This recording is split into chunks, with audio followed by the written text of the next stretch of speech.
I think anyone who's around our program and who talks about our team notices there's a certain joy around what we do and how we behave. And I think every team or every business tries to, have certain, values they stand by, but it's really a question of like, when you look, do you see them? Do people believe them? Is it actually, true to the spirit of what's going on? And I believe it is with us.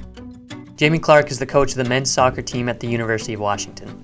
He's led the team to 7 straight 12-win seasons, including 3 straight appearances in the Elite Eight of the NCAA D1 tournament, and 1 championship game appearance in 2021.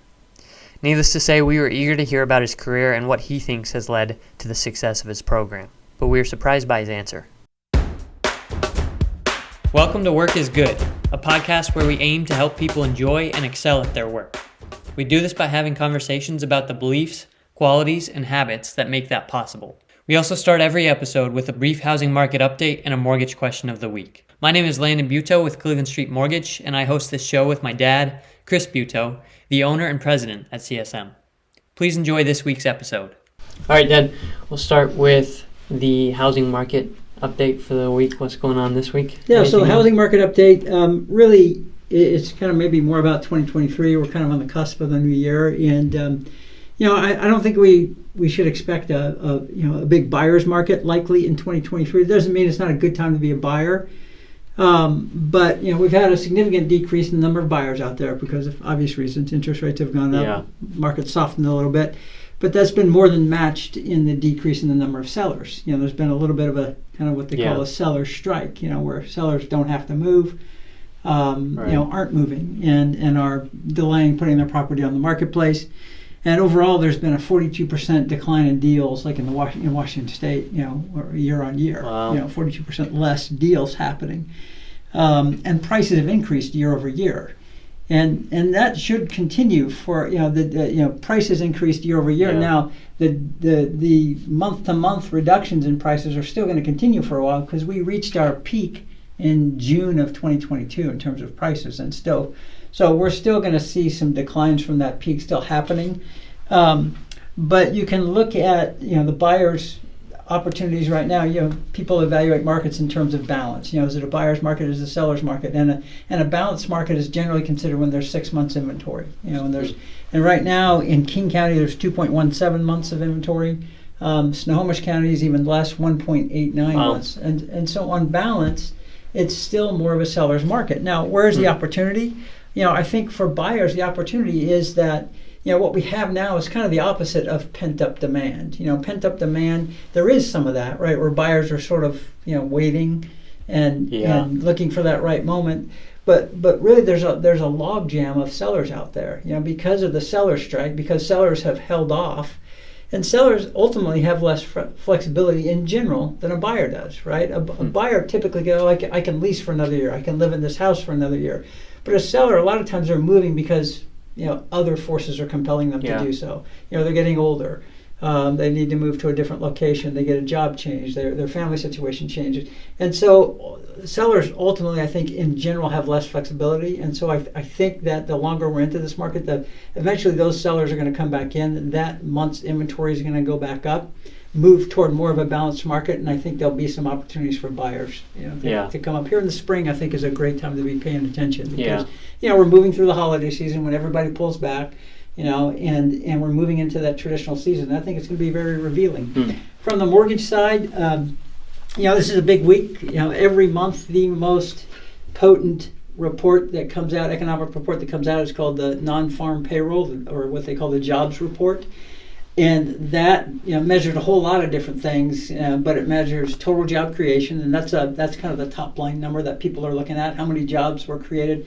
And it's not usually the absolute number that matters. It's more the how did it perform versus expectations. If we're expecting 300,000 jobs to be created by tomorrow's release, to have shown the last month, and the number comes in at 600,000, that's going to put upward pressure on interest rates because people are going to see a very robust economy, and they've already priced in the 300,000, right, and vice versa. But the other thing it also measures is wages. Are we seeing price inflation? Are we seeing wage inflation?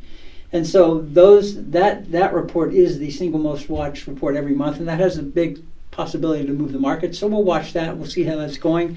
Interest rates have popped up, over the holiday season, over the last, say 2 or 3 weeks or so. We were up in the high 5s. Now we're in the mid 6s again.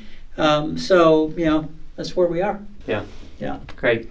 All right. Well, Jamie, thanks for joining us today. Really appreciate it. We are just going to jump right in, and we want to hear a little bit about just a general introduction of what you're doing right now, who you are, where you're from, and we'll go back later into more of your story of how you've gotten to where you are. But just in terms of what you're doing right now, what do you have going on?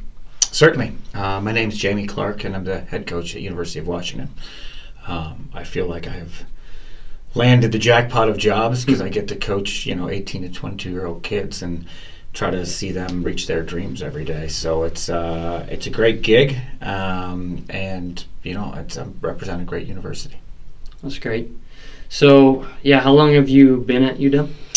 Been at University of Washington now, I think about 12 seasons, I believe. So 12 years going on. Crazily enough, Jen Cohen, my boss, AD, she's got a board of the head coaches, and they move along chronologically. And I started at one end, and I'm fairly close to the end of the longest tenured coaches. So there's only 3 above me now. It doesn't seem like a long time, but how many ADs have you seen come and go? I've seen 3 ADs now. Yeah. Jen's my 3rd. Yeah. And is that unusual? Is that a high turnover position at major universities, ADs, or? They have an interesting, job in terms of their leadership position because as a coach, you can, it's, I think, easier sometimes to define success. Their success gets defined by some stuff that's maybe out of their control. Right. They have to hire the right people, but then they have to give them the room. So so it's an interesting position. It's sports leadership is fascinating from that perspective. So I got to ask you, how do you feel right now with next season coming up? Past 2 years, you've had exciting 2 years. What are your thoughts overall going into next season? Certainly. As a coach, and you've watched it across the board, you never feel like you can ever sit comfortably because there should be other people, and it's the same in any profession, that are working really hard to, sort of upset, the status quo at this moment. So we've worked very hard, and we've got ourselves to a place where we believe we're a top team in the country, and one of the programs that people look at that way, but it can change very quickly, and it changes in the professional game, changes in the college game, changes everything. So very easy to get complacent. Certainly. Yeah. And so, and it's even, there's strokes of luck, there's strokes of, genius in there, and they're intertwined. And so, we'd be foolish not to, enjoy the good times because I'm sure there'll be some years that'll be trickier than others. Sure. What any favorite games stand out in the last couple of years? For me, my favorite game that we've had here has been our St. Louis game to get into the College Cup, the Final Four last year. We'd been in 3 straight Elite Eights, and we'd been in 4 in 10 years, and we just couldn't get over the hump of figuring out what is the next, how do we make the the College Cup. And we finally got that game at home. So I think, you get your seeding by having a great regular season. And up until then, especially the last 2, we'd had to play on the road. We played at Georgetown, and we played in a COVID-shortened season. We played a neutral game. So we finally got a home game, and the crowd was there. The community backed us, and it was just, it was packed and sold out for days. And it just felt right. And we finally, sort of got to, the quote-unquote promised land, a Final Four, which in this country in college sports is where you want to be. So that was a game for me that did it. And what was the gameplay? That one was the scoreline? That was 3-0 actually. And, in a crazy way, it was much tighter than that. But it was, 2-0. And late goal or? We scored 2 early. Okay. It was, it was eerily reminiscent of the national final, a week later, where the game was we gave up 2 goals in the national final, and yet we pushed the whole game, and we felt like if we got one, it would have gotten really, really hairy at the end, and we could have done it. And St. Louis was in the exact opposite. We scored too early in this game, and we just managed to make sure that the lead stayed there, so we were never under huge duress or panic at all. So it was a much closer than a 2-0 result, but it was a great game. That's great. Awesome. Well, let's go back a little. I want to hear how you got to where you are. Have you always played soccer? Your dad coaches, correct? Yes, certainly. Or did coach? Or my dad's the soccer. I'm second in the family in terms of soccer, or maybe third because of my sister. She coaches actually at Caltech. So, but at least on the male side, to say second. My father is in Scotland, a famous soccer player. He played for one club for 17 years, Aberdeen, and played in 3 World Cup campaigns. So he was part of a lot of great soccer history. What was interesting about him, and this is why I bring it up, is his parents. In Scotland, you either sign professionally at 16 or you continue school, and that's just kind of how things work. You make a really early decision. And his parents wouldn't let him sign professionally until he went to university. So he's probably one of 3 players in his whole history or career that he ever played with that went to university. Wow. So fast forward to the end of his career, and he's running a youth academy for one of the most famous coaches in the world, Alex Ferguson. And so Alex Ferguson's there, and this was where Alex Ferguson sort of got his start, was at Aberdeen. And that youth academy actually was the group that vaulted Ferguson to his success, because he won basically the Champions League at Aberdeen, a version of it back in the day, with a lot of homegrown players. Wow. So in certain ways, everyone looks at this group and says, wow, you guys produced all these great young players, and my dad was part of that, running the youth academy. While also playing. But to him, my dad looks at this and says, we produced 6 great players and probably brought 400 players out of high school that tried to make it professionally. So the professional game really highlights the success stories and forgets about the other stories.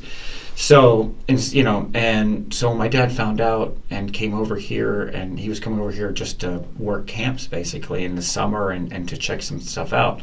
That, oh man, this university soccer exists, that you get to do both, and you get to make kids, you get to really let people explore and maximize both sides of their lives, and then at some point safely they can go into the professional game with a backup plan.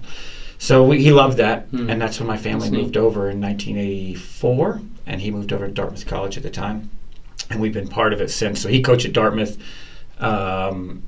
He took a little hiatus and coached the New Zealand national team, but he then coached at Stanford, where I played for him. So I played for my dad there for 3 years, and then he moved to Notre Dame, where I was his assistant coach for a 2-year period. Oh. But in terms of my coaching career, after I played, I had a short career. Played in MLS a little bit, played in Scotland a little bit, and then I didn't want to coach. It's a big shadow he casts in a great way, and a fantastic shadow, but I didn't want to necessarily be thought of as just riding his coattails. So I made sure when I started coaching, I went to University of New Mexico and sort of blazed my own path and worked with my own mentor. And while I thank my dad for so much of what I know and my my makeup, that I wanted to do something differently. And so we went to New Mexico and were really successful for 4 years. We lost in a national championship game my last year there. And then after that, I decided to join my father for a couple of years. And then from there, became my own head coach at Harvard for a few years, went to Creighton for a short stint, and then came to University of Washington. Wow.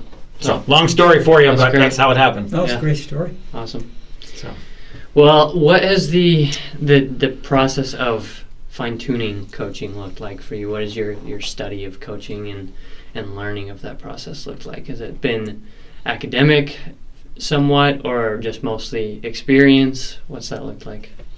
So, from an early age, I sat around tables, with a coach father. So I feel like I've got a PhD in just being a wallfly, so to speak, and listening and hearing things. So I think that was my initial leg up, is that you just saw so many situations dealt with. And even as a player, people don't realize it, but as a player, when you're a player for your father who's also a coach, you get asked a lot of questions, and you're sort of in an uncomfortable situation at times. Yeah. But it puts you almost Like, what as is a he half coach. saying? Did he mean this? Yeah, on both sides, and you're just trying to make, and so I basically had a great upbringing in it, and then since I started coaching, I haven't done a lot of the actual licensing and academic piece, and it's something I would like to do. But what I try to do is I try to go and watch people instead, and I feel there is great value in watching and learning other people do their craft, especially people who are very successful in what they do. The actual licensure, I'm quite opinionated with many things, and it turns out the licensure, in the NBA and all these places, they don't worry so much about that. And in soccer, they have, again, whether it's a money grab or what it is, they're really, really focused on making sure you have certain certificates and criteria to coach. And unfortunately, I think some of it becomes, and especially in this country, they really ask you to do things certain ways. Right. Instead of just asking you to say, hey, why do you do what you do? And why is it successful? And how is it successful? So I've avoided some of that intentionally. Think purposefully. Yeah. Yeah, but for my own career, I maybe have to go back and actually, sometimes you got to tick certain boxes, and I may have to. Yeah. Now, obviously, you've achieved, head coach status at one of the premier Division I colleges, in the United States. So, what practically are you held back from because you don't check those boxes? How is that? It can be a limiting factor in terms of, and I'm delighted with where I am, and I'm not trying to move in any which way. Sure, but if I wanted to volunteer or take a part-time position with the U.S. national team or a Scottish national team or something like that, they may ask me to have some licensure that I don't have. Okay. And so you just never want to, it's like we tell our guys all the time, you want to make sure every door's open to you. So, you got to do the preparation work, even if it's sometimes unglamorous or not what you want to do. Right. Yeah. Makes sense.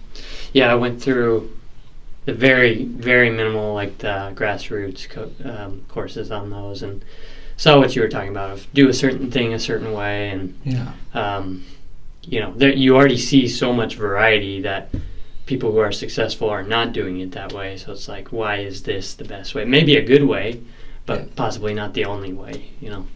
And it's an interesting. It's, I think in life, that's why I always ask people, like, it's why does something work? Never really try to tell them how it should work, and if people can explain their rationale well, I think that's a valid point then. What are your learning from other soccer coaches who've been successful is an obvious thing to do. What about outside of soccer? Are there other who are the top influences in your life outside of soccer that have contributed to your success as a soccer coach, would you say? No, certainly, it's a good question, and I think in a funny way you learn more. We get the fine details from other soccer coaches. We get little nuances of how to do something differently, but it's usually within the same framework of what we're doing. Whereas when you go outside of it, and then let's still stay in sports to begin with, we have a great, and this is why I love college athletics, that you don't get outside of it. You have, we have 20 sports at University of Washington that we can go sit down and chat with other coaching staffs and watch other practices and take things from such a different, and sports that are so very different, like let's just use tennis, for example, like, and they have to be so exact, way more exacting with something and way more repetition than we would ever do.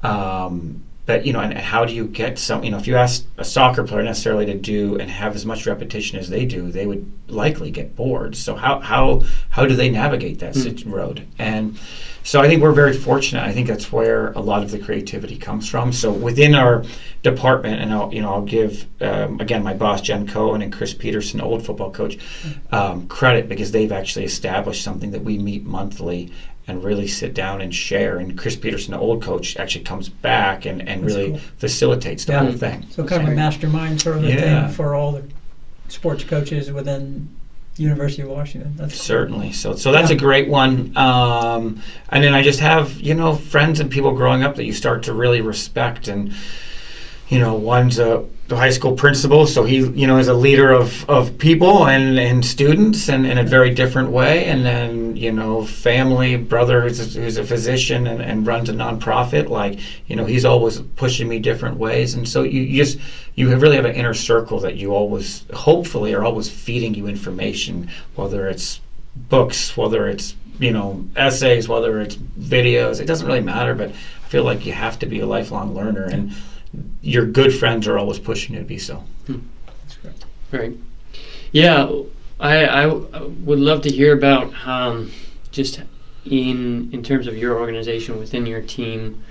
Obviously, you guys have had some success over the last couple of years and just a lot of growth, and are a top team, top program. And I'm curious from the organizational level.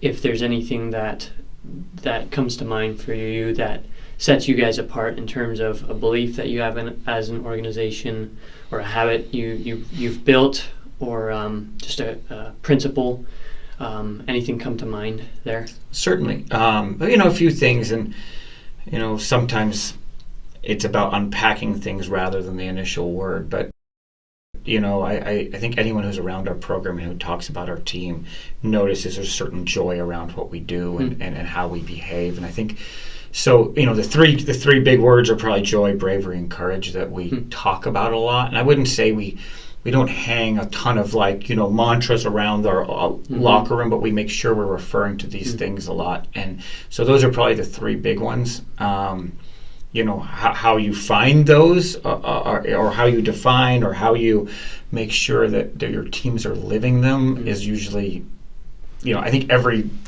team or every business tries to, have certain, values they stand by, but it's really a question of when you look, do you see them? Do people believe them? Is it actually, true to the spirit of what's going on? And I believe it is with us. And and again, what are the factors that lead to that? Again, players want to stay. We don't have people wanting to leave. Even players who don't play a lot. Generally speaking, we have a culture that people want to be around and play and earn their stuff. So for me, it says, okay, these guys are having a good time, and I think that's the most initial thing. And then, can they be successful?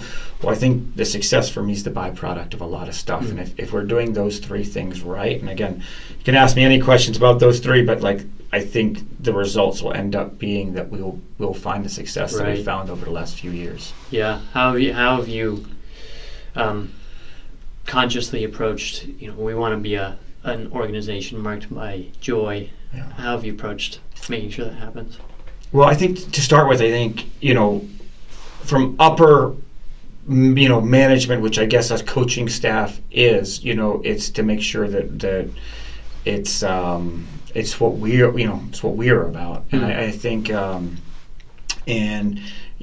do we truly enjoy where we're at and what we're doing? And if we do, then, I think it will trickle down at least to some degree to other players that are there. But I think, it comes in a variety of forms. I'll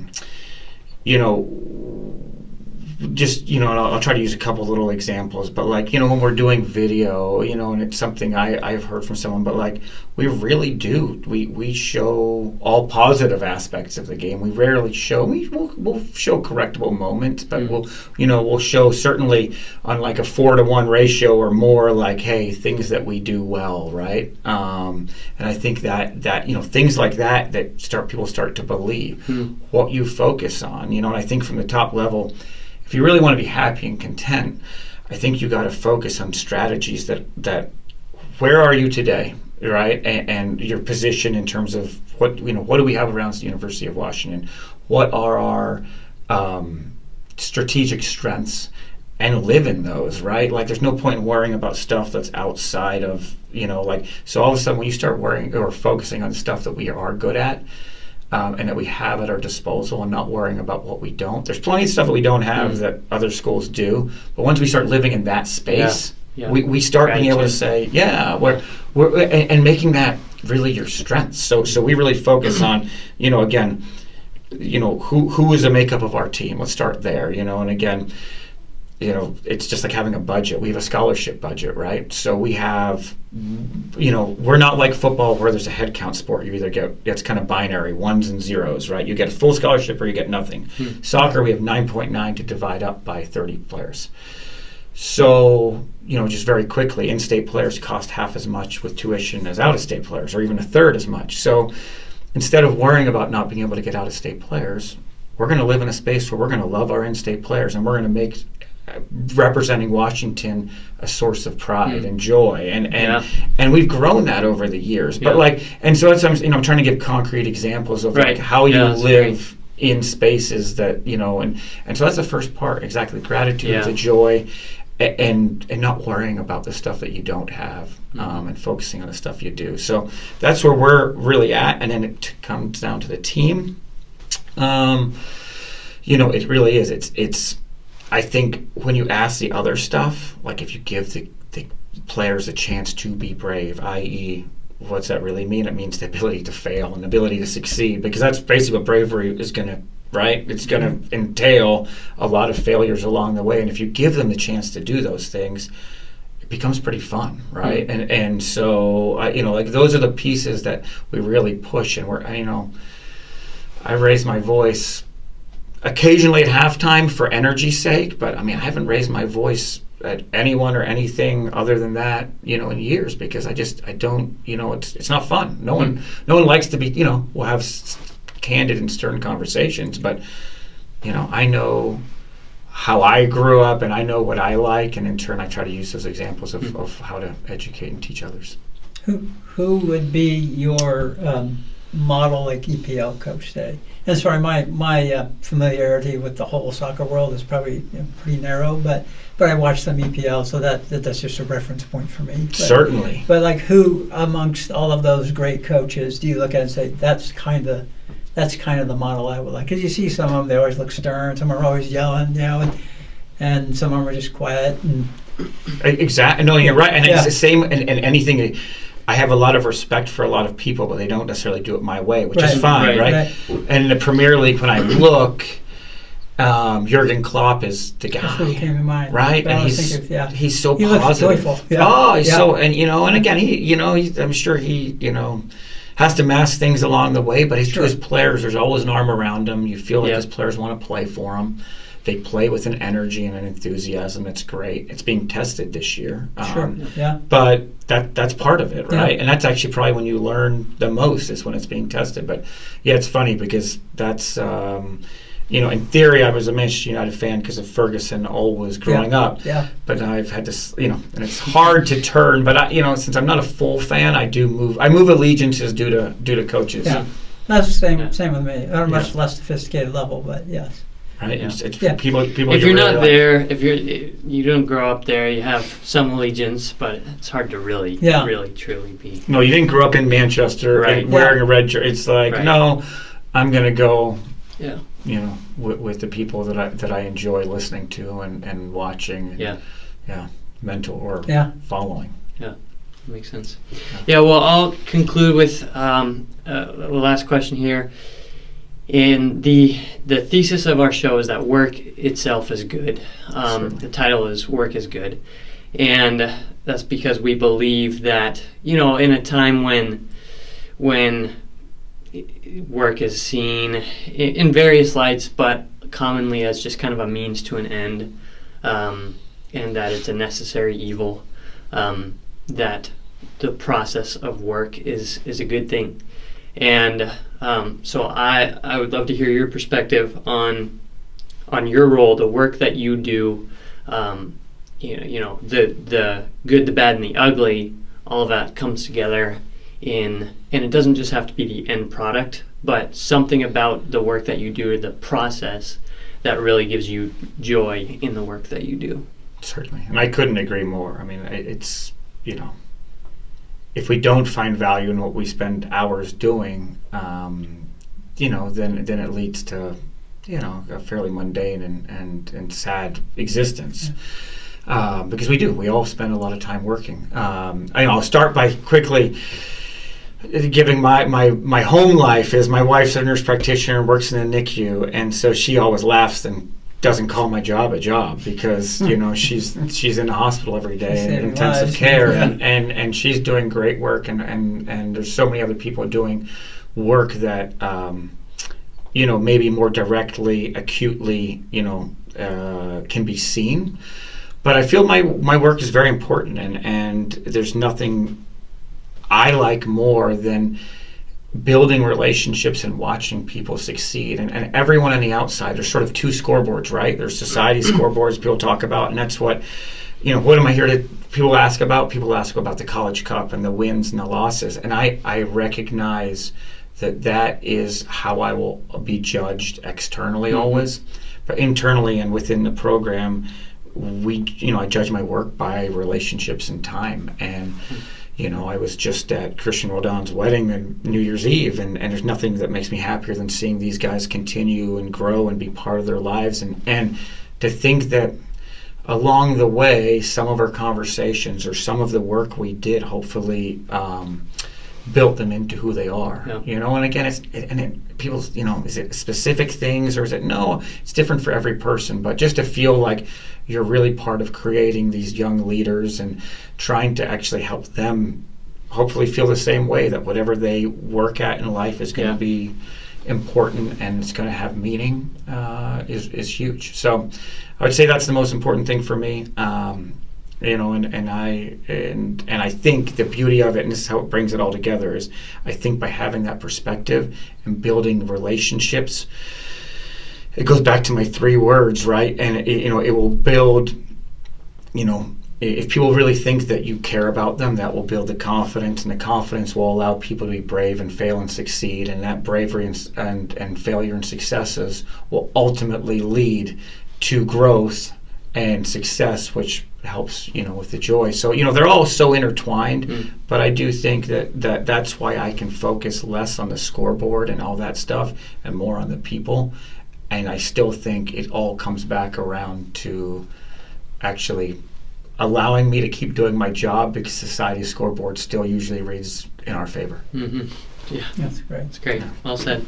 Awesome. Well, thanks, Jamie. Certainly. Appreciate it. Oh, that was really great fun. to meet you. Thank you so much. Yeah. Thanks for listening to Work is Good. If you enjoyed it, share it, leave a review, and listen next week.